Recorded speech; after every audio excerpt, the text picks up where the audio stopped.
안녕하세요. 조은쌤입니다. 지금부터 관찰일지 피드백을 시작해 보도록 할게요. 제가 매주 원래 올려드리려고 했는데, 네, 좀 많이 오래 걸렸죠? 이제부터는 일주일에 한 번씩은 좋은 과정 한번 공유해 보도록 하겠습니다.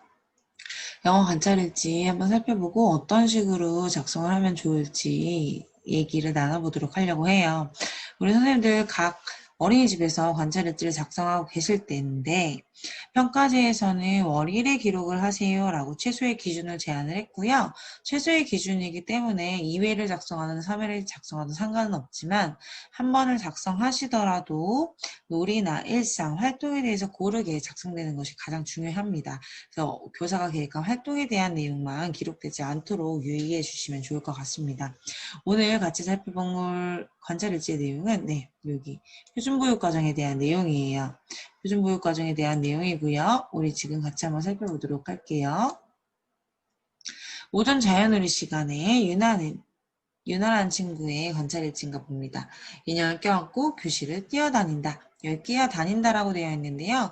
뛰어다녔다, 뛰어다닌다 둘 다 상관없습니다. 내가 지금 아이가 뛰어다니고 있는 시점을 관찰을 했다면 그 기록을 하고 있다면 뛰어다닌다라고 할 수 있지만 그게 아니라 뛰어다닌 그 날에 그날 오후나 저녁이나 혹은 그 다다음 날에 메모를 해둔 뒤에 기록을 남긴다 하면 뛰어다녔다라고 할 수 있는 거죠. 뛰어다닌다의 현재형, 과거형은 중요하지 않다는 거 말씀드리고요. 교사가 얘기했어요. 유나에게 유나야 뛰어다니면 위험할 것 같아. 앉아서 놀까? 라고 얘기했어요. 그랬더니 교사의 말에 유나가 네 하고 매트에 앉아 인형을 가지고 놀았습니다. 그러면 이거에 대해 해석을 한번 써주셨는데요. 해석은 필수 요소는 아니지만 여기에서 어떻게 썼는지 볼게요. 유나는 위험하다는 말에 반응을 보이며 행동을 수정한다. 내 기본생활 영역에서 안전에 대한 내용에 대해서 알고 있구나 라고 볼 수 있는 겁니다. 무리 없지만 여기에서 기본생활 영역 외에도 우리가 해석할 수 있는 부분은 이 친구가 의사소통에 대해서도 잘 수용을 하고 있구나. 상대방이 얘기하는 내용에 대해서 잘 인지하고 자기 행동에 적용할 수 있구나.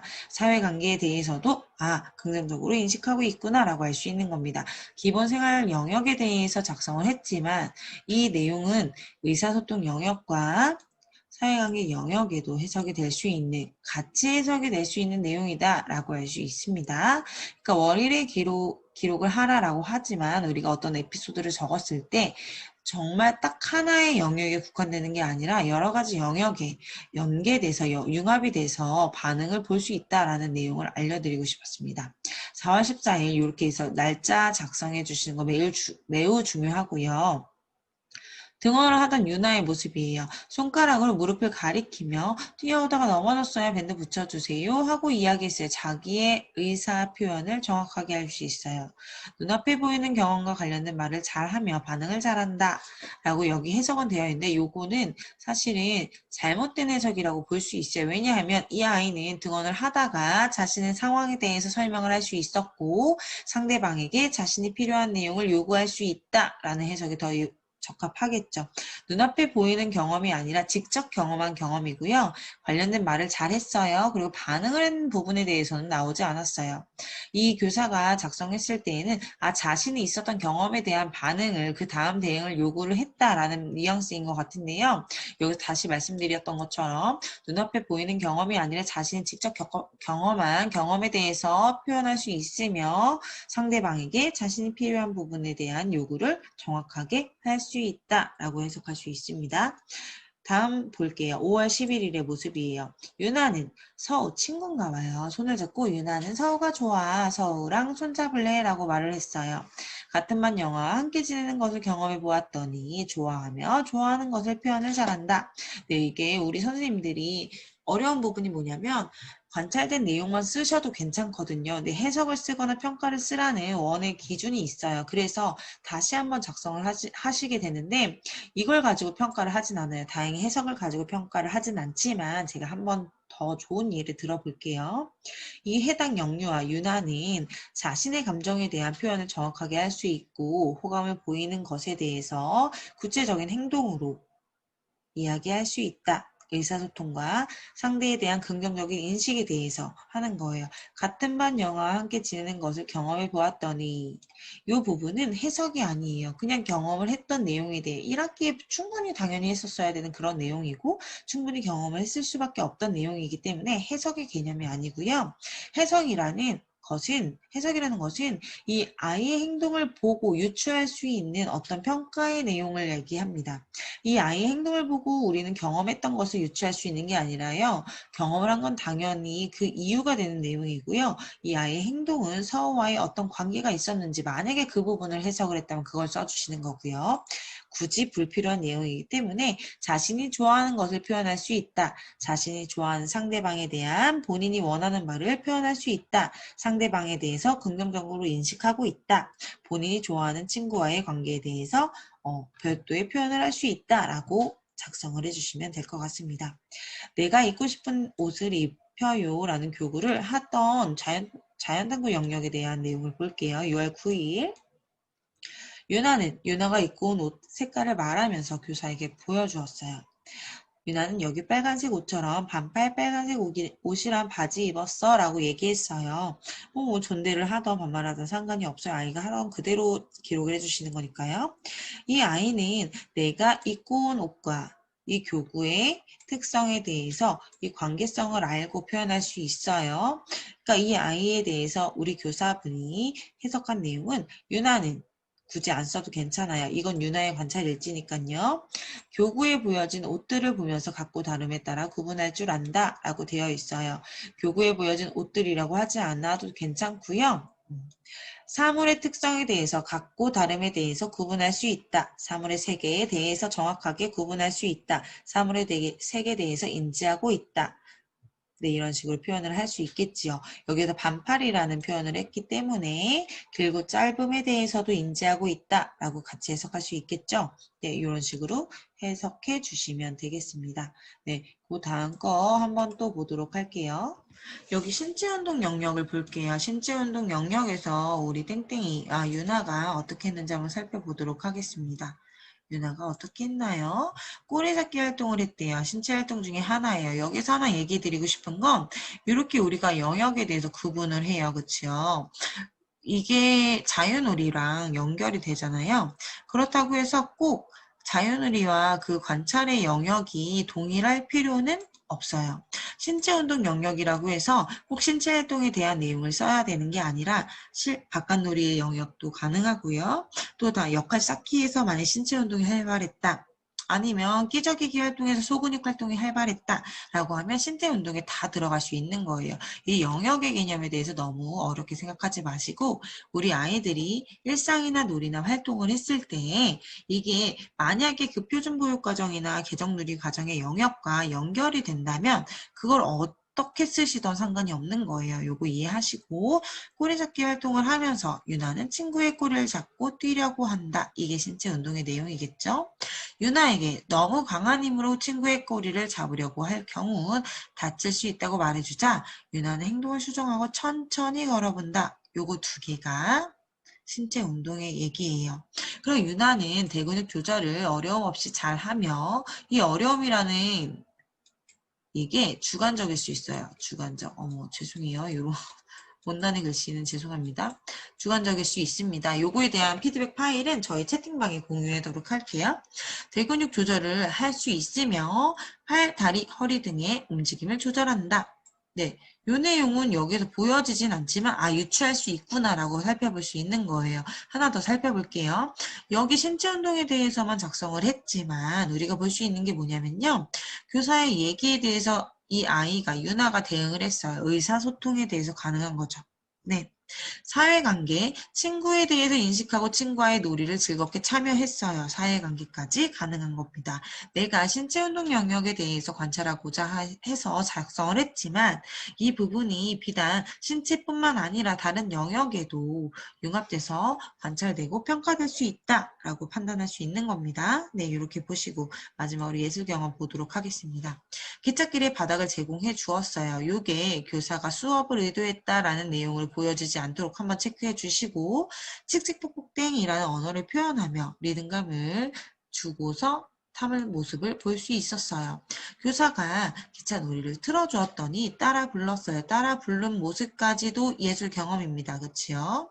이 아이는 자신의 감정이나 자신의 생각이나 어떤 표현 같은 것을 예술적인 영역과 같이 할 수 있다라는 내용을 쓰고 싶었어요. 유나는 친근한 노래를 잘 따라 부르며 친근한의 의미가 애매할 수 있기 때문에 유나는 해당 영화는 교사가 활동 안에 아니면 혹은 본인이 잘 알고 있는 노래에 대해서 잘 따라할 수 있으며 평소에도 노래 부르는 걸 좋아한다 라고 평가를 할 수 있겠지요. 예술 경험에서 추가할 수 있는 부분이 뭐가 있냐면요. 이 가능한지 한번 볼게요. 예술 경험에서는요. 음률 활동, 네. 그리고 이 동작에 대한 활동, 미술에 관한 활동뿐만 아니라 자연물에 대한 아름다움을 인식하고 일상생활에서 경험하는 것을 상상놀이로 표현하는 것까지 가능합니다. 그래서 역할이나 뭐 기타 언어 활동에서도 충분히 가능한 거죠. 신체 활동에서도 마찬가지예요. 우리 아이들이 하는 활동이 한 가지 영역에 국한되었다고 생각하지 마시고요. 내가 한 번을 쓰더라도 한 달에 한 번을 쓰더라도 이게 여러 가지 영역을 다 포함할 수 있기 때문에 평가제에서 월 1회 기록하라고 했구나 라고 이해하시면 좋을 것 같습니다. 네, 마지막으로 한 번 더 살펴보도록 할게요. 여기 발달평가 보시는데요. 발달평가는요. 한 학기의 흐름이에요. 한 학기의 흐름이고요. 이 한 학기라는 개념은요. 학기 초에서 학기 중반을 거쳐서 지금 내가 이걸 작성하고 있는 8월에 이 아이가 어떠한 보육 과정의 흐름을 따라 어떤 발달 과정을 가지고 있었느냐에 대한 내용이에요. 여기 볼게요. 기본생활 영역에서 유나는 일과에 따라 규칙적으로 잘 지내는 편이며 하루의 일과에 즐겁게 참여를 잘한다. 한 시점의 얘기예요. 지금 8월에 이 아이의 모습이에요. 그렇다면 이 아이는 학기 초에 어땠는지, 학기 중반에 어땠는지에 대한 내용이 구체적으로 드러나지 않았습니다. 기본생활에 대해서는 또 식습관이나 배변, 낮잠에 대한 내용도 포함할 수 있어야 돼요. 그래서 일과에 따라 규칙적으로 잘 지내는 편이 실제 배변이나 낮잠 휴식이나 식사에 대해서는 어떤 수준인지 즐겁게 참여하는 부분에 대해서도 학기 초와 중반이나 후반에는 어떠한 과정을 가지고 있는지에 대해서 전반적으로 다뤄주시는 습관을 가지고 계시면 좋을 것 같습니다. 한 줄을 써서 감점이라고 할 수는 없지만 이 한 줄을 쓴다고 했을 때 학기 총평이라고 보기에는 부족한 부분이 있습니다. 라는 지적사항을 받을 수 있다는 점 꼭 기억해 주셨으면 좋겠고요. 의사소통도 마찬가지예요. 선생님들 우리 3월부터 8월까지의 이 아이 유나라는 친구의 의사소통의 발달 과정을 평가하는 거예요. 친구들과 싸워 전시 어려움이 없어요. 친숙한 낱말의 발음에 대해서 관심을 가지고 흥미를 보여요. 지금이겠죠. 학기 초부터 이랬다고 하면 학기 초부터 이 부분에 대해서 어려움이 없었고 친숙한 낱말에 대해서도 발달 과정의 수준이 있어요. 학기 초에 2단어, 3단어 얘기하던 친구들이 시제의 사용이라든지 상황에 대해서 구체적인 단어나 어떤 문장을 정확하게 구사할 수 있어요. 당연히 발달 과정에 변화가 있을 수밖에 없거든요. 영어는 유아는 마찬가지입니다. 그렇다고 하면 학기별 총평에 대해서는 조금 더 구체적인 부연 설명을 해주시는 것이 바람직하겠죠. 사회관계 마찬가지예요. 한 학기의 내용을 한 줄로 표현할 수 없겠죠. 교사와 또래에 대해 관심을 가지며 본인이 좋아하는 친구에게 다가가 놀이 시도를 잘한다. 그렇다면 좋아하지 않은 친구에 대해서는 어떻게 하는지, 또 다른 사회관계에 대해서 어려움이나 잘 긍정적인 부분은 어떠한지에 대한 내용을 1학기를 통틀어 설명을 하시는 거예요. 나머지 영역도 마찬가지예요. 대소근육을 잘 활용하는 부분도 아이들이 한 달, 2달, 3달이 가면서 그 세심한 부분이 발달을 해요. 그치요? 시도를 하는 부분에 대해서도 어떠한 과정에 대해서 시도를 하는지 정도의 차이가 분명히 있을 수 있고요. 주변 사물에 대한 관심이라든지 이 과정이 확장이 되는 과정, 또 보육 과정과 연계되는 과정, 또 우리 아이들이 놀이하는 부분에 있어서 예술 경험과 연계되는 이런 부분들이요. 전체적으로 학기 중을 토대로 봤을 때 이 아이가 어떠한 변화 과정이 있었는지, 그래서 결론적으로는 이 학기에 다음 학기에는 어떤 도움을 줄 것인지 개선할 수 있는 방법이 있다면, 만약에 문제 행동이 있었다고 하면요. 개선할 수 있다고 한다면 그 방법을 어떤 식으로 적용을 할 건지, 혹은 가정과 연계해야 되는 부분이 있다면 어떤 식으로 과정과 연계를 할 것인지, 혹은 1학기에 상담을 했다면 그 내용을 어떤 식으로 반영을 해서 이 과정에 도움을 받았는지, 아니면 어떤 아쉬움이 있었는지에 대한 내용을 작성을 해주시는 게 1학기 발달 총평입니다. 그래서 이렇게 간단하게 써주시면 사실은 이거 한 문장으로 1학기 발달 과정에 대해서 평가를 하기에는 아쉬움이 있겠습니다.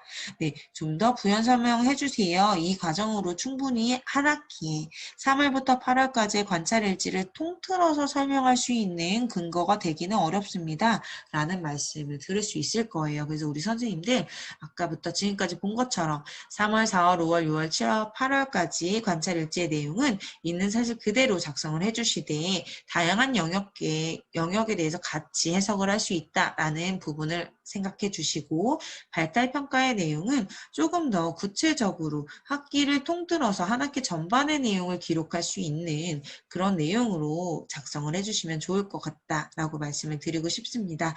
네, 오늘 과정은요, 제가 다시 디테일하게 우리 선생님들이 보시기 쉽도록 한글로 다시 피드백을 하는 과정을 기록을 해서 한글 파일로 드리는데, 저희 채팅방에 있는 선생님들께 드릴 수 있으니까 만약에 유튜브 영상 보시고 이 파일 받고 싶다 하시면 저희 채팅방에 들어오시면 될 것 같고요. 네, 이 외의 과정에 대해서도 제가 추후의 시간에 많이 공유해 드릴 수 있도록 하겠습니다. 네, 고맙습니다. 수고 많이 하셨습니다. 감사합니다.